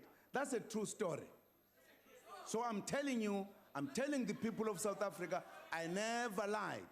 And Concord and the public protector never lied. They were dealing with a particular issue.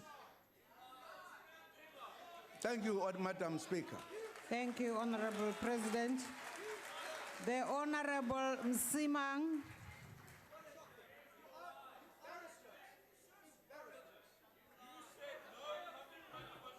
Order. Thank you very much, Honorable Speaker. Honorable President, do you support the calls that have been made for the public protector to look into all business dealings between the Gupta family and state on a case-by-case basis? To your knowledge, have any of these dealings, tenders or contracts circumvented normal supply chain process or been irregular in any way? Thank you. The Honorable the President. Thank you, Honorable Speaker. Well, I know nothing about the business dealings of the Guptas and whoever. Why should I have a view? Why should I have a view whether this must be investigated or not? I think it is the people who have knowledge of it who say so, and they must be having a knowledge of what had happened. I don't think any statement made by anyone about anybody, because you are a president, you must then support even if you don't know what is happening. Those people will certainly go to the right places of the law enforcement and raise the issues so that the issues are properly followed. It's not my business. Thank you, Madam Speaker. Honorable members, I'd like to remind honorable members that when we ask the follow-up questions, they should be related to the original question. Honorable Pilane Majake. Thank you, Madam Speaker. Your Excellency, I agree with you. The question posed by the leader of the opposition is time-wasting, bizarre, and full of innuendos that are supposed to continue to mislead the public interpretation of the Constitutional Court judgment for cheap political point scoring. The Constitutional Court judgment was just based on whether the remedial actions of the public protector are binding or not. My question to you is it not true that the President and members of the executive have always fulfilled their obligation to be properly accountable to Parliament? The Honorable the President. Thank you, Madam Speaker. May I address you on a point of order? What's the point of order, Honorable Kalyan? Honorable President, please take a seat. Madam, you ruled earlier that subsequent questions has to be relevant to the original question put. The Speaker just now gave a critique of the question that the leader of the opposition put. And I submit to you, madam, that that is not parliamentary, and you should rule on that. It is not Honorable for one Kalyan, member. there's nothing unparliamentary. Madam, There's may I nothing conclude? unparliamentary about a question that starts off from the original question. Madam, may I conclude my No, point Honorable of order? Kalyan. It is not parliamentary for No. one member to critique the question of another member. You're putting questions to the Honorable President. Honorable Kalyan, thank you for taking your seat. Honorable President. Well, thank you very much, Honorable Speaker. The Honorable Member is asking the question. Of course, I have partly answered the question earlier on when I was dealing with the matter of members of the executive honoring their obligations in this parliament by coming to answer questions, participate in the debates, and giving reports about their departments. That is being done. So they are complying with the dictates of the Constitution. So there is no problem about it. Thank you very much, Madam Speaker. The Honorable Self. Thank you very much, Madam Speaker. Mr. President, you earlier said that you had a bond on the property, your original house. Now, in order to raise a bond, you require collateral, normally in the form of property. But it was demonstrated in the Public Protector's report that you do not actually own that property. The question is, what collateral did you use in order to raise the bond?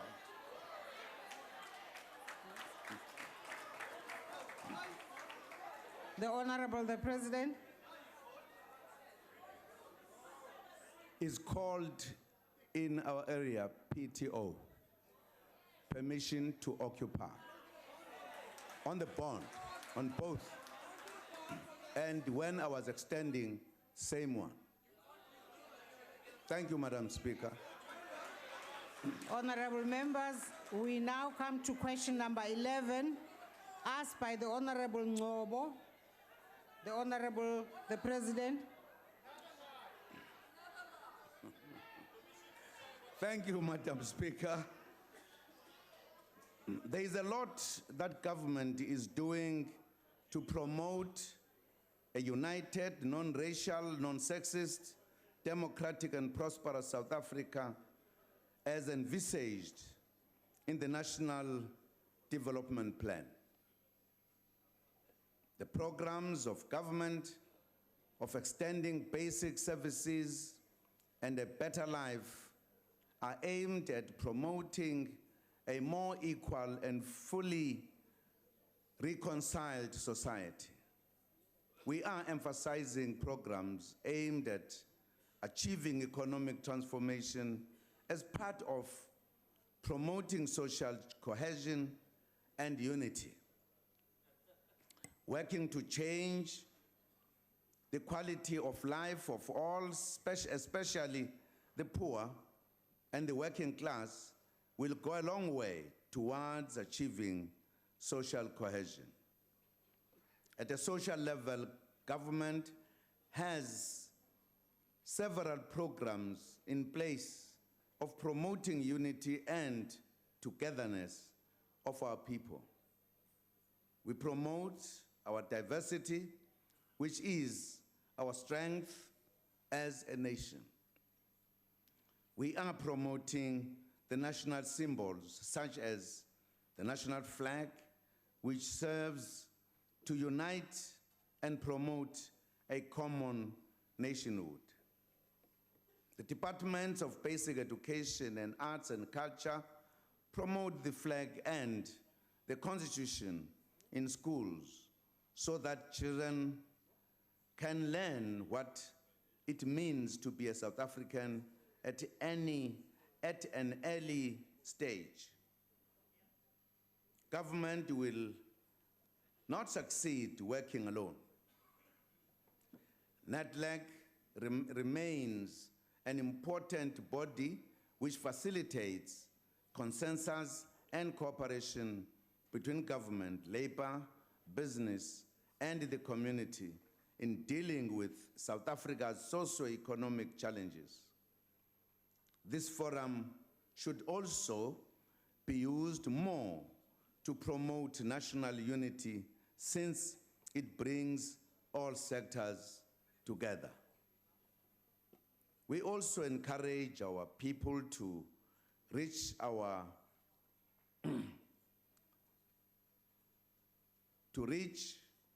to one another and begin to understand and appreciate the various cultures, customs, and traditions that make our nation. Thank you, Honorable Speaker. The Honorable Ngobo. Ngiyabonga, Mongameli. Is it not the responsibility of all South Africans, including civil society, political parties, and faith-based organizations, among others, to work towards building a cohesive and non-racial society? Earnestly. Thank you. Honorable the President. It is indeed our duty and the duty of everybody to work towards building this nation a rainbow nation. All of us should participate in different areas, political parties, societies, sport organizations, NGOs. If we are South Africans, we ought to be all together working towards making this country a united country. That is the job of everyone that needs to be done, that needs to do. And therefore, as we talk about what we are doing at schools, etc., we are trying to say to the young people, as you grow up, develop the patriotism and love of your country, so that generations to come, this country will be at peace with itself, because we'll understand one another. We'll put our history behind us and identify ourselves as South Africans. That is a task and the job of every one of us. And I believe it must be the job, one of the leading job of parliamentarians, because you are the public representatives of the people. This is what people should be seeing in this house. Thank you, Madam Speaker. The Honorable Hlengwa. Thank you very much, Honorable Speaker. Just on the last point that you raised, that South Africans in their millions across the country look to this house for leadership. And it is all good and well for us to condemn the elements of disagreement that we have every now and again, as it materialized earlier on in the day. But we must take that a step further, beyond condemnation. What is it that we need to do to find each other in this house? And in the presidency budget vote, you alluded to this, and the Speaker has made an undertaking. But obviously, more needs to be done. And you used to meet with leaders of parties before. What has happened to those initiatives of constant and continuous communication so that we sing from the same hymn sheet? Because one must be worried about what is going on in this house, whether it's right or wrong politically, but what message does it send to the people of South Africa if we in this house cannot agree to disagree without being disagreeable? And so I put it to you, Mr. President, notwithstanding the separation of powers, but I believe as head of state, you've got a responsibility to lead from the front and ensure that we arrest the deterioration of the situation in this house, because it is extremely concerning. Thank you. The Honorable the President. Thank you, Madam Speaker. I agree with the Honorable Member that we need to do more than what we have been doing as this house, which is like the mirror to our people. And they look forward to this house to give leadership in the nation building, in making of the laws, in discussing the challenges of the country, in helping that we build this country. It is unfortunate that we end up with some problems of how do we handle this, and I think, as you referred to the earlier activities, which do not in any way help us. For an example, if you have what you call authority, particularly in the area of democracy. Democracy is a very good system. You can't make it to look like democracy is not a good thing. People have no respect, etc. You don't even respect your own rules. You do whatever you want. You speak when you are not given the chance to speak. To you, it's just the same. It's a problem. I think the last time I was here on the budget vote, Honorable Buthelezi raised the issue very seriously. And I think it was acknowledged by the Speaker that indeed this House needs to find a way to discuss how the decorum of this House should be taken further. And therefore, you're correct, I agree with you. This House needs to do something about itself. Of course, you referred to the initiative of meeting the leaders of the opposition, which we used to have earlier. And of course, I agree. Maybe we need again to come to terms with the fact that we need to talk. But I think political parties also on their own should give the kind of feeling that if we go to those kind of meetings, we are not just going to be insulting one another. Well, that's a fear. We might actually be increasing the area of irritation, so to speak. But I agree with you, and I'll be happy if leaders of the political parties could, in fact, agree that let us meet and deal with the matters. When we used to meet, one of the points I used to make was that behaving in Parliament is a different matter than behaving in a meeting of that nature where there is no spectators, so to speak. But the other thing that I used to say, we as political leaders, we ought to identify national issues that we ought not to politic about. That we need to agree that on those and these issues, we can't politic. This is what we need to do to go forward. Because I believe that all of us, no matter what party we belong to, we are here because we want to see a prosperous South Africa, a successful South Africa. The only difference is the route to reach that point. But all of us wish for a South Africa that is successful.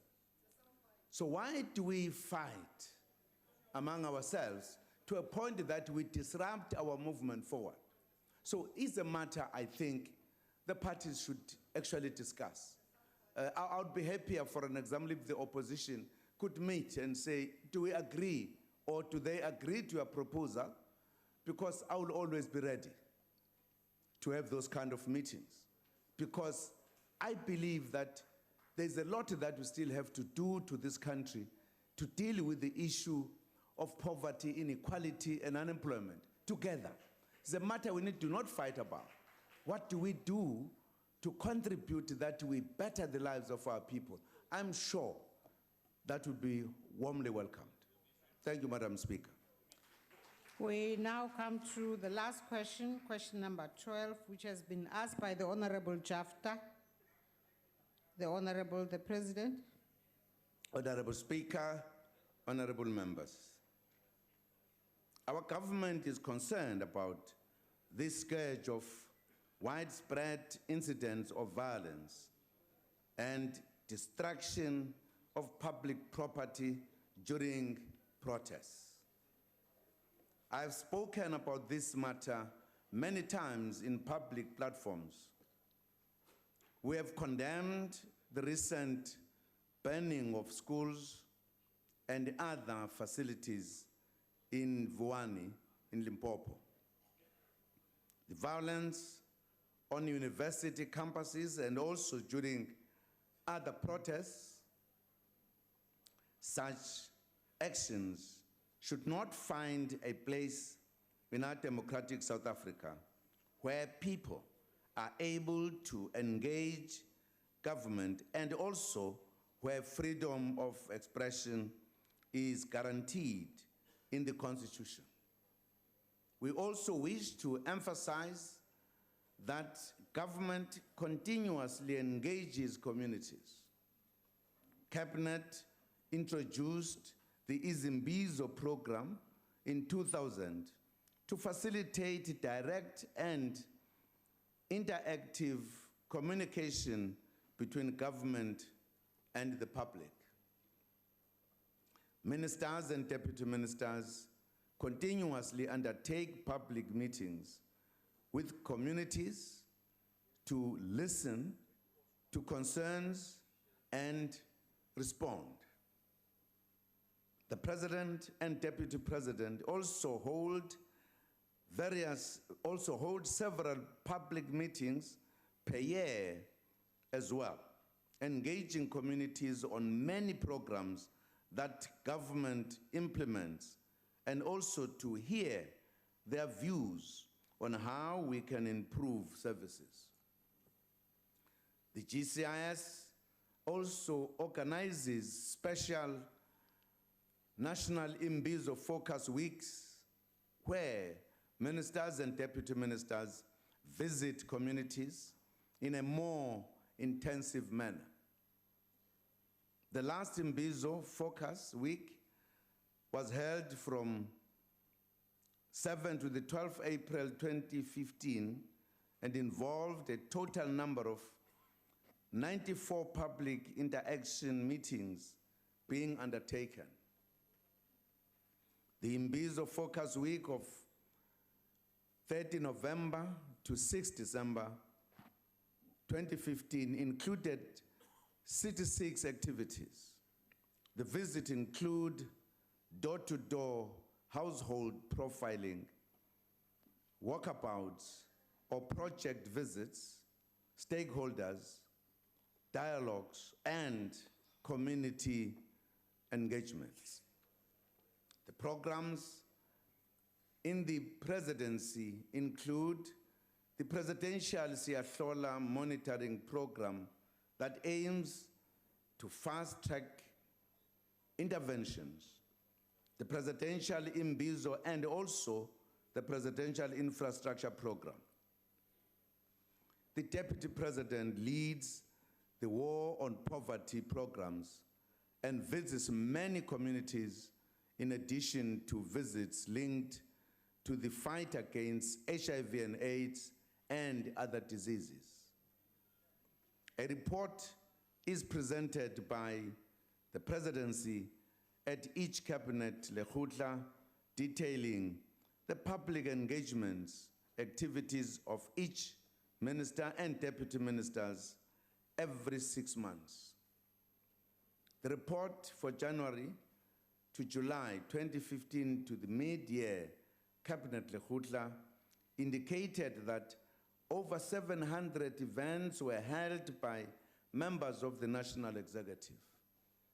The report for July to December 2015 recorded over 600 Imbizo events having been undertaken by ministers and deputy ministers. In this regard, community engagement do take place and these will be intensified. A key feature of our Back to Basics local government plan is municipal leadership, as this sphere is the closest to the people. Where criminal elements take advantage of community concerns and engage in violence, law enforcement agencies have been directed to act swiftly to bring them to justice. We cannot allow people to undermine the good progress we are making in building infrastructure that improves the lives of our people. I thank you, Madam Speaker. The Honorable Chapter. Thank you, Honorable Speaker.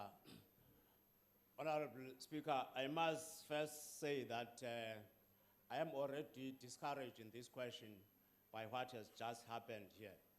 The reason for that is because I believe we cannot address the issue of public violent protest, whilst on the other side, we in this House act thus violently. Thank you, Honorable President, for your response, which indicates clearly that the government knows what the people want, but is not prepared to meet their demands.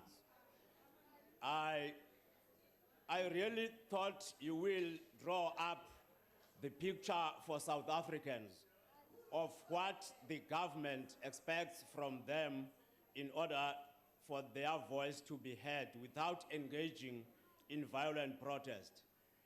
As the AIC, we condemn violent protest as you, Honorable President, do as the head of the state. However, it is very much pathetic to learn that after so many years of democracy, South Africans are still obliged to use violence to attract the attention of their government to address their demands. I'm saying that, Honorable Speaker, actually your time has long passed.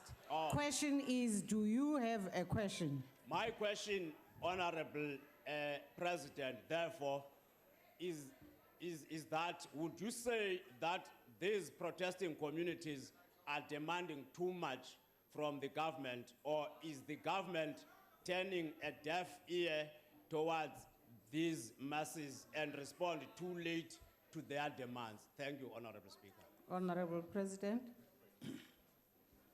Thank you very much, Honorable Speaker. Well, firstly, as government, we listen to the concerns of the people and we respond to them. We have programs that are all over the country addressing those issues. We have dealt with the matters that people are concerned about.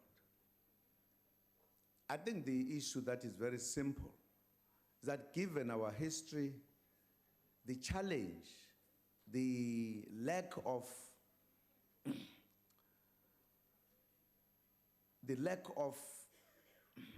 things that people are looking for is a thing that has taken many years. Let me just give you an example of electricity that people want. Until 1994, no one thought that the rural areas, for an example, need electricity. We had to start just 20 years ago. And we are dealing with that issue, and precisely because the demand is so huge because of our history, we are still dealing with that issue to conclude. I think we have been able to electrify or bring energy to the greater part of the country. We are still continuing. But those that the electricity or the lighting has not come to their areas, they become impatient. And therefore say, where we want it now is a matter that we have got to deal with as a reality.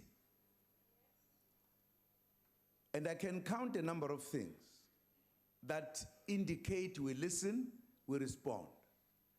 The problem that also we did not address of violence is that we come from a very violent system called apartheid. Very violent. And people developed violence to fight it. And we have never addressed that issue to say now we are in a different situation. So people, once they see something, they take it up through violence. At times, the violence that is not acceptable at all. Because if we are saying you need services, you can't at the same time destroy things that have been given as services to the people. You can't. In a sense, it then undermines the logic of what we are doing. That you get angry and you destroy the very things, libraries. Right now, there is a whole university, schools have been destroyed because there is a debate about the issue of where areas must be. The schools have not done anything wrong, but you ban the schools. You have now one university also banned very extensively. That is the issue, as we were saying earlier. We all need to come together to deal with it. Nobody must be happy because you believe these people are fighting a government. That's a problem we're dealing with. It's not that we are not attending to the issues. Even if you stretch the issue beyond, this violence, for an example, against women and children, you don't need it in a democratic society.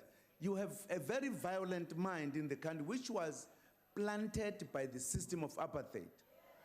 We need to address that as we build our nation. So I agree with you that we need to address it. But if you take it and say it is because the government is ignoring the people, it's not true.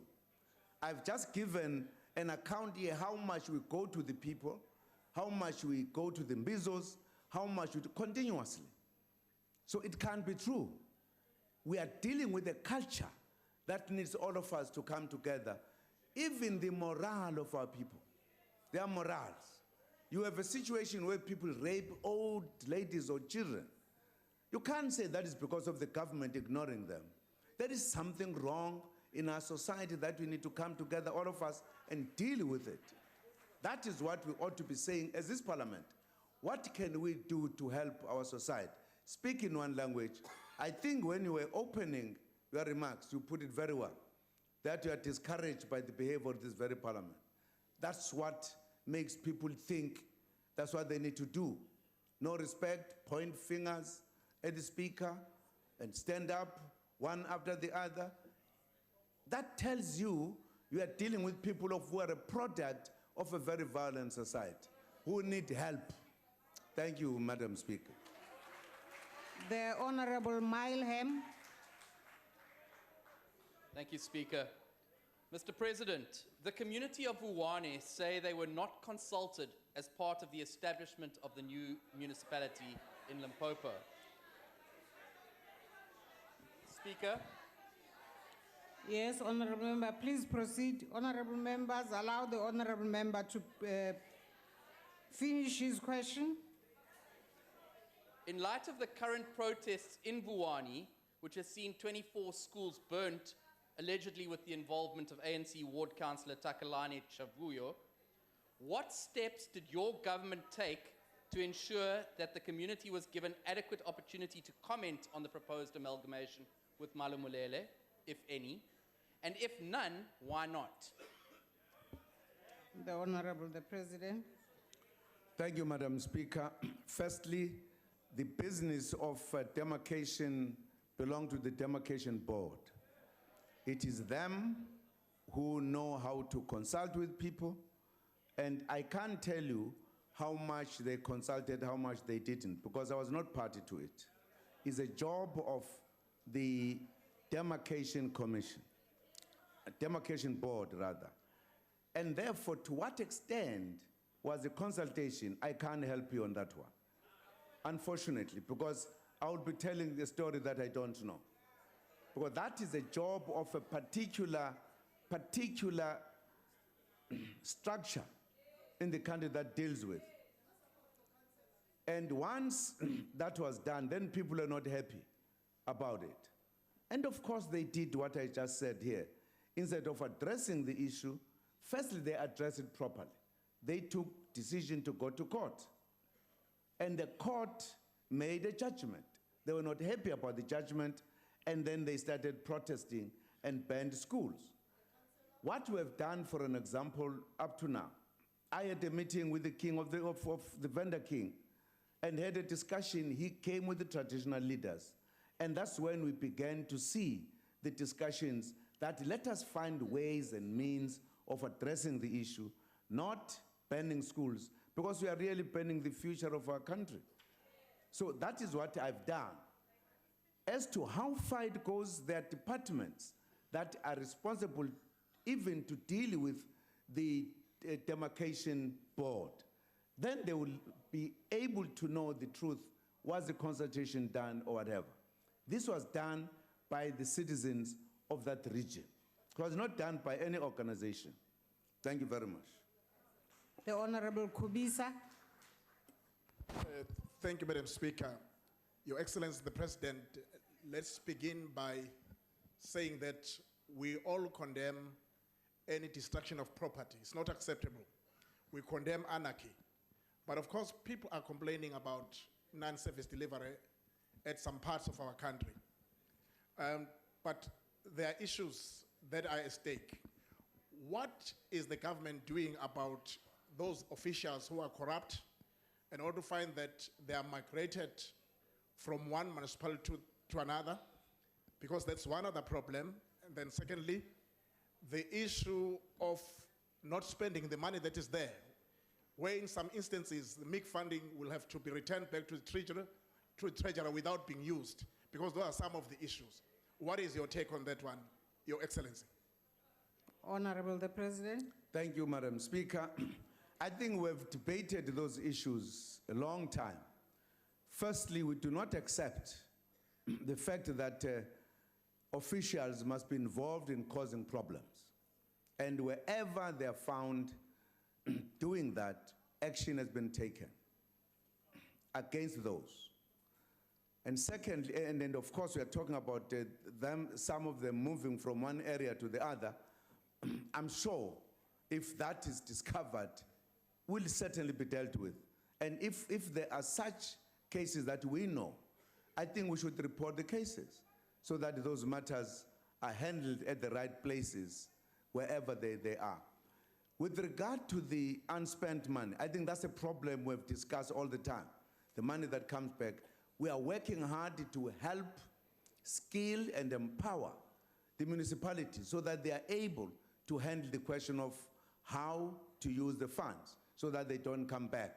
They do come back because at some point there are specific issues which are not necessarily the same. They're different kind of issues. We have been working with the Auditor General, for an example, to ensure that we bring up to the speed the question of skills. In fact, the report of the Auditor General recently has admitted that we are making some progress, although we have not arrived at the level that will be required, but we are making progress, which confirms we are doing something to address those matters. Thank you, Madam Speaker. The Honorable Filtane.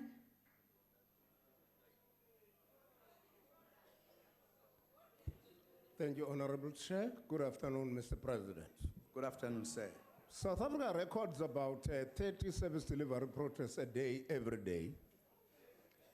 These protests are, by and large, a result of the failure of the executive to so deliver what was promised or expected by the communities. Most common ones would be no access to land, no access to water, no access to housing. These are basic rights which are enshrined in our Constitution. You dare not fail at that level. We as MPs never get to know exactly how you deal with the failing executive members. It's a total secret to us. I've heard what you explained about the meetings that you hold, but we don't really know what happens in those meetings. How do you deal then with those ministers? Alternatively, because provinces are not subject to the authority of the ministers, and therefore they do what they please with the fiscus.